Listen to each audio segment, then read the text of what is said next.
ओम शांति, नमस्ते, आदाब, सत श्री अकाल दोस्तों।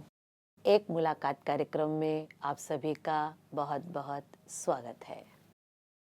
प्रयागराज स्थित दिव्य भव्य डिजिटल महाकुंभ में देश विदेश से बहुत सारे संतगण, महात्माएं, महामंडलेश्वर उपस्थित हुए हैं, जो अपनी त्याग तपस्या के द्वारा एक सकारात्मक ऊर्जा सारे विश्व को फैला रहे हैं, जिससे सारी दुनिया में जो आज का वातावरण दूषित हो रहा है, उस वातावरण से उन सबको राहत मिल सके। तो ऐसे ही अवसर पर हमारे बीच में बिहार प्रदेश के अखिल भारतीय संत समिति के महामंत्री स्वामी रणजीतेशानंद जी महाराज आए हुए हैं। आइए दर्शकों, महाराज जी का बहुत बहुत स्वागत करते हैं। महाराज जी, आपका एक मुलाकात कार्यक्रम में बहुत बहुत स्वागत है। महाराज जी, आपने इस त्यागमयी जीवन की जो शुरुआत की है, वैसे तो आज समाज के लिए ये बहुत एक अनुकरणीय है। हम सबको अपने जीवन में कुछ अच्छाइयों को धारण करना चाहिए, जिससे हम दूसरों को भी एक अच्छा रास्ता दे सकें। लेकिन स्वामी जी, आपसे जानना चाहेंगे कि आपने अपने इस जीवन की शुरुआत कैसे की? सर्वप्रथम हमारा जो जन्म कर्म और स्नान ध्यान में हमारा जो जन्म हुआ और जो पढ़ाई शिक्षा दीक्षा हुआ, वो सब गुरुकुल के माध्यम से और आश्रम परिवेश में ही हुआ। जी तो चूंकि बचपन से ही एक माहौल बना जी और गुरु की असीम कृपा रही, भगवती की कृपा रही, और वो परंपरागत तरीके से जो पहले वैदिक कालों में, पूर्व के कालों में ऋषिकुल परंपरा चलती थी, वो ऋषिकुल परंपरा के अंतर्गत अपना शिक्षा दीक्षा हुआ। तो संतों के बीच में और आश्रम के परिवेश में रहते से और संतों का काफ़ी सानिध्य मिला, उनका सेवा करने का अवसर मिला। जी तो इसी क्रम में ये भाव आया कि नहीं, अपने जीवन को अब इसी में ही रखना है जी और सनातन धर्म का कैसे उत्थान हो और लोगों के बीचों बीच में जाकर के सभी लोग सनातन धर्म को जान सके और उसको ग्रहण कर सकें, जी इसके लिए अपने जीवन को लगाना। जी। ये गुरु के आशीर्वाद से और संतों की कृपा से। बहुत अच्छा आपने बताया कि संतों के साथ रह करके जी। ये सेवा भाव हमारे अंदर उत्पन्न हो गया और पूरे जीवन को हमने अपने सेवा में जी। समर्पित किया। महाराज जी, एक और बात आपसे जानना चाहेंगे जी। कि इस समय सारी दुनिया से प्रयाग नगरी में लोग आ रहे हैं, बड़ी श्रद्धा भाव के साथ आते हैं, स्नान भी करते हैं, बड़े पुण्य के कार्य करते हैं। आप इस प्रयाग नगरी में जो विशेष कुंभ का इस समय अवसर चल रहा है, आप कुंभ के बारे में क्या कहना चाहेंगे? सबसे बड़ी बात ये हमारे आस्था का विषय है जी और आस्था के साथ साथ जो सामाजिक समरसता का विषय है। कुंभ जो पर्व है हमारा, इस सामाजिक समरसता के लिए इससे बड़ा कोई प्लेटफॉर्म नहीं हो सकता है। जी पूरे विश्व के लोग इसको देख रहे हैं जी और आ भी रहे हैं जी और बहुत से लोग इसको स्टडी करने आ रहे हैं कि ये एक टेम्पररी पूरी व्यवस्था कैसे बनती है। जी कई एक मायने में हमारा जो कुंभ है ना, वो ज्ञान का विषय है। पूजन पाठ स्नान ध्यान भाव धर्म सब है, लेकिन बहुत से लोगों को बहुत से पहलुओं पर पढ़ने और सीखने और जानने का अवसर मिलता है। इतने लोगों को एक साथ सारी व्यवस्थाएं सुनिश्चित कराना, किसी भी तरह का कोई हताहत नहीं हो, सबके भावनाओं का ख्याल रखना, अच्छे बुरे सबका, और सबको मिला करके हमारा धर्म यही सिखाता है कि एक दूसरे के प्रति सद्भाव रखें, प्रेम रखें। तो सामाजिक समरसता का इस महाकुंभ पर्व से बढ़िया और कोई दूसरा अवसर नहीं हो सकता है। बहुत अच्छा। इसको दूसरे शब्दों में हम वसुधैव कुटुंबकम भी कह सकते निश्चित हैं कर सकते हैं। कि उसी का एक परिकल्पना है जी जी जी, जो सामाजिक साकार होता हुआ समस्या दिख रहा है। साकार होता हुआ दिख जिसके रहा है। मन में अगर कोई भावना है भी, जी यहाँ आने के बाद इस त्रिवेणी के तट पर जब सी गंगा में डुबकी लगाता है, जी उसकी सारी नकारात्मक भावनाएं दब के चली जाती हैं और गंगा मैया उसको प्रवाहित करके और उसके अंदर एक निश्चल और संस्कार सहित एक बढ़िया उनके अंदर भाव आता है कि नहीं भाई, सारी भेदभाव को मिटाना है जी और सनातन धर्म के झंडा को फहराना है। फहराना है। बहुत अच्छा स्वामी जी। इसके बाद आपसे एक चीज और भी जानकारी करना चाहेंगे कि वर्तमान समय में आज युवाओं की हालत बहुत ज्यादा नाजुक होती जा रही है, व्यसनों की तरफ और संसार में और ज्यादा जो कुरीतियां हैं या और जिसको कहें हम एक गलत मार्गदर्शन की तरफ सबसे ज्यादा आज युवा पीढ़ी हमारी बढ़ रही है। चूंकि आपसे पूछना चाहेंगे इस विषय में कि आप बहुत अच्छा मार्गदर्शन दे सकते हैं तो युवाओं के लिए आपका क्या संदेश है? बहुत उत्तम प्रश्न है आपका, और ये आज के वर्तमान की आवश्यकता है। ये हमारी युवा पीढ़ी हमारी ताकत है, जी, और वो टूट रही है। और कहीं ना कहीं हम कहेंगे इस पर बुरी शक्तियों का, किसी विशेष लोगों का भी प्रभाव है, जो हमारी युवा पीढ़ी को बर्बाद करने के लिए पड़े हुए हैं। दो अहम रोल है इसमें।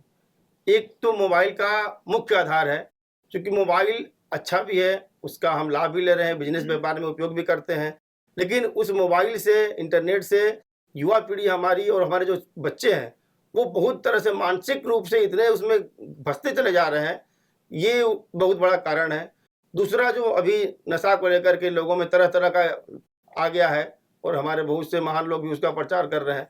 तो ये युवा पीढ़ी को हम इतना ही कहना चाहेंगे कि वो ध्यान की तरफ आए, क्योंकि ध्यान और योग के माध्यम से हम अपने आत्मा को, अपने आत्मबल को, अपने को मजबूत कर सकते हैं, जी, ताकि हमारे ऊपर कोई दूसरी या कोई बुरी चीजें, बुरी शक्तियां या बुरे विचार ना हावी नहीं होंगे। जी, जी, तो युवा शक्तियों से हमारा यही निवेदन है, और उनको यही हम विचार देते हैं, संदेश देते हैं, वो अपने आप को मजबूत करें। जब हमारा आत्मबल मजबूत रहेगा, तो कोई भी बुरी शक्ति हमको प्रभावित नहीं कर पाएगी। जी, अगर दरवाजा हमारा मजबूत है, जी, तो बाहरी लोग उसमें प्रवेश नहीं नहीं कर पाएंगे। तो वो खुद को मजबूत करें। जी, बाहरी बस, तो व्यसना है, वो रहेगी, हर समय रही है। जी, पिछले काल में भी कुछ लोग थे, असुर थे, देव भी थे, अभी वो उसी न किसी रूप में है। जी, तो खुद को ध्यान और योग के माध्यम से मजबूत करना, और किसी न किसी आश्रम और गुरुकुल की व्यवस्था से जुड़ना, जोड़ना। उससे उनका मार्गदर्शन होता रहेगा, जी, ताकि समय समय पर वो रिचार्ज होते रहेंगे। जी, जी। इसके लिए चाहिए दृढ़ता की शक्ति, है ना? संकल्प जरूरी है। अच्छा, एक प्रश्न और है जी, कि लोग कहते हैं कि अगर युवाओं को अगर आध्यात्म में जुड़ जाते हैं, तो कहते हैं कि अभी आपकी कोई उम्र नहीं है ये आध्यात्म में जुड़ने की। अब उनको किस समय सुधारा जाए?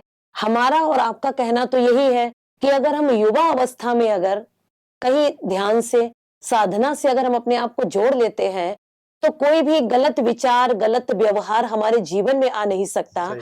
और जब जीवन ही अच्छा होगा, तो दुनिया भी अच्छी होगी। लेकिन दुनिया वालों को इस तरह किस तरह मोड़ा जाए? नहीं, ये अवधारणा बिल्कुल गलत है, जी, क्योंकि जिस समय हम बीज डालते हैं, जी, चाहे वो खेत में डाले या घर में डाले, जी, उस समय भी गर्भ संस्कार होता था, हमारी यहाँ परंपरा है। जी, तो हम तो उस समय की बात कर रहे हैं जब आप गर्भ संस्कार करते जा रहे हैं। जी, युवा तो काफी समय बाद होता है। जी, तो हमारी परंपरा, हमारा धर्म तो ये सिखाता है कि जिस समय हम ये विचार कर रहे हैं कि नहीं, हमको आगे अपने वंश को बढ़ाना है, जी, जी, उस समय भी हम ग्रहों, नक्षत्रों और अपने गुरुजनों, संतों का आशीर्वचन लेकर के, जी, और एक संस्कार के माध्यम से उसको हम आगे बढ़ाते हैं। जी, तो जी, हम तो युवा तो बहुत लेट आया, जी, हम तो उस समय से, गर्भाधान के समय से बात कर रहे हैं जी, कि उस समय से उसको संस्कारित होना चाहिए। जी, और कभी भी, किसी भी अवस्था में जी, हम धर्म को मान सकते हैं, जान सकते हैं। लोगों के मन में जो भाव ये रहता है कि अब संतानों की संख्या हो गई एक, उनको ये सताता है भय कि कहीं अगर ये साधु बन गया तो क्या होगा। जी, ज्ञान पाना, ज्ञानी बनना, जी, और जरूरी नहीं है कि वो साधु ही हो जाएगा। जी, जी, हम जो सनातन धर्म का, योग धर्म के माध्यम से, ध्यान के माध्यम से जो संस्कार की बात कहते हैं युवा जी, पीढ़ी को, जी, वो इसलिए कहते हैं कि वो खुद से संस्कारित रहे, जी, अपने आप को पहचान सके। जी, जब वो मजबूत रहेगा, तभी अपने बीच के, अपने परिवार को, अपने समाज को सुरक्षित कर पाएगा। जी, जी, जी, इसका मतलब ये नहीं कि वो ज्ञानी हो गया तो साधु हो गया। जी, जी, और हमारे परम पूजनीय विवेकानंद जी का क्या उम्र था, जी, आदि गुरु शंकराचार्य का क्या उम्र था। जी, जी, तमाम यहाँ हमारे पास सामने जी, उदाहरण है जी, कि ज्ञान लेने के लिए किसी उम्र और अवस्था की जरूरत नहीं है। जी, और युवा पीढ़ी तो मजबूत होगी, तो उसका जो आने वाला पीढ़ी होगा, उसकी जो अवस्था होगी, जी, ताकि जब एक अच्छा लिसनर ही जी, एक अच्छा वक्ता होता है, ऐसा कहा गया है। जी, जी, तो जी, युवा जब अच्छा नहीं होगा, तो उसके आने वाला समय और उसके आने वाले पीढ़ी अच्छे कैसे नहीं हो होंगे। सकते हैं? बहुत सुंदर आपने ये जवाब दिया कि बीज संस्कार, जी। अगर बीज में ही ताकत होगी, तो निश्चित होगा। वृक्ष और फलीभूत तो अपने आप ही बहुत अच्छा होगा। स्वामी जी, एक सवाल और, आप प्रजापिता ब्रह्मा कुमारीज के इस प्रांगण में आए, आपने पूरा यहाँ पे जो मार्गदर्शन का बहुत सुंदर एक चित्रांकन प्रदर्शनी के रूप में किया हुआ है, जिसमें कलयुग भी दिखाया है, संगम युग भी दिखाया है, सतयुग भी दिखाया है, और भी बहुत सारे यहाँ पर चित्रों के माध्यम से बताया गया है। आप ब्रह्मा कुमारी इसके बारे में क्या कहना चाहेंगे? सर्वप्रथम तो हम इस ब्रह्मा कुमारी जो यहाँ प्रयागराज तीर्थ में जितने भी टीम है, जी, सबको साधुवाद देते हैं, जी, सबको जी, आशीर्वाद देते हैं कि जी, आप लोग इसी तरह जो समाज को सुधारने का और धर्म के प्रचार पर आप लोग हर समय समय पर कार्यक्रम का आयोजन करते रहते हैं, ये निरंतर होता रहे, इसके लिए सबको साधुवाद। हम जब यहाँ एंट्री किए, आते समय ही जी जो एक जैसे ही इस गुफा के अंदर प्रवेश किया, तो जो हमारे ये संसार रूपी गुफा है, मानो यही लगा कि हम उस संसार रूपी गुफा में प्रवेश कर रहे हैं। जी और उस गुफा में प्रवेश करने के बाद जो हमारे जीवन का जैसे जैसे क्रम आगे बढ़ता है, ठीक उसी तरीके से इतना सुंदर तरीके से इसको सजाया गया है कि किसी को अगर हम पढ़ाते हैं पुस्तक के माध्यम से, या हम कोई बात समझाते हैं अपने प्रवचन के माध्यम से और संत समझाते हैं, तो कहीं ना कहीं वो सामने वाला कुछ समझ पाता है, कुछ नहीं समझ पाता है, उसका वो ध्यान केंद्रित नहीं हो पाता है। जी लेकिन जो जितने तरीके से प्रदर्शनी के रूप में जो चित्रित किया गया है, तो बच्चा बूढ़ा कोई भी होगा, वो उसके प्रति उसकी भावना जुड़ेगी और वो कनेक्ट होगा। जी तो पिक्चरों के माध्यम से, प्रदर्शनी के माध्यम से जब वो कनेक्ट होगा, तो वो डायरेक्ट एब्जॉर्ब कर पाएगा कि हाँ, ये हमारे साथ ये गलत हो रहा है। जी हम समझाते हैं लेकिन समझ में नहीं आएगा, लेकिन जब दिखेगा कि नहीं, ऐसा करने से इसका प्रभाव गलत हो रहा है और इससे हमारा नुकसान ही है, जी और आगे चल करके फिर वो उसको सुधारने का प्रयास करेगा। जी। तो ये बहुत ही अच्छा लगा, बहुत ही सराहनीय है और बहुत उत्तम है। दुगना साधुवाद। जी आपने सब कुछ देखा, समझा। कुंभ के पावन तट पर आप रह भी रहे हैं और सारे लोगों को आपने देखा भी है, परखा भी है, लेकिन आप समाज के लिए क्या संदेश देना चाहेंगे?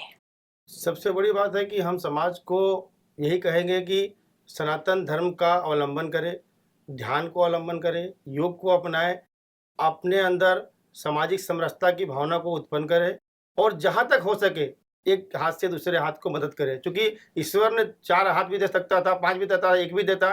ईश्वर ने 2 ही हाथ हमें क्यों दिया है? इसीलिए दिया है कि एक दूसरे से लेन देन, परस्पर आपसी समरसता बना रहे। तो यही है कि आपस में जिस माहौल में है, जिस व्यवसाय से जुड़े हैं, जहाँ हैं, वहीं से आप भगवान का संकीर्तन करते रहें और सबकी जय मनाते रहें। बहुत बहुत धन्यवाद महाराज जी आपका। आपने अपना अमूल्य समय हम सबके बीच में दिया। एक बार फिर से पुनः बहुत आपका बहुत बहुत ओम शांति। धन्यवाद। अभी हमने देखा कि स्वामी जी ने बहुत सुंदर शब्दों में हम सब के लिए एक मैसेज दिया है, खास करके युवा पीढ़ी के लिए, कि युवा पीढ़ी के लिए ध्यान और योग दोनों ही चीजें बहुत ज्यादा जरूरी हैं। भटकते हुए मन को एकाग्र करने के लिए, संसार में जो समस्याएं हो रही हैं, उन समस्याओं का समाधान केवल और केवल ध्यान और योग के द्वारा ही संभव है। क्योंकि जब व्यक्ति ध्यान और योग के माध्यम से अपने अंतर मन को जानने का प्रयास करेगा, तो वह हर प्रकार के गलत कार्यक्रमों से बचा रहेगा और ये दुनिया एक बहुत सुंदर दुनिया बन जाएगी। एक बार फिर से आप सबका बहुत बहुत धन्यवाद। मिलते हैं दोस्तों फिर एक नई कड़ी के साथ एक मुलाकात कार्यक्रम में। ओम शांति।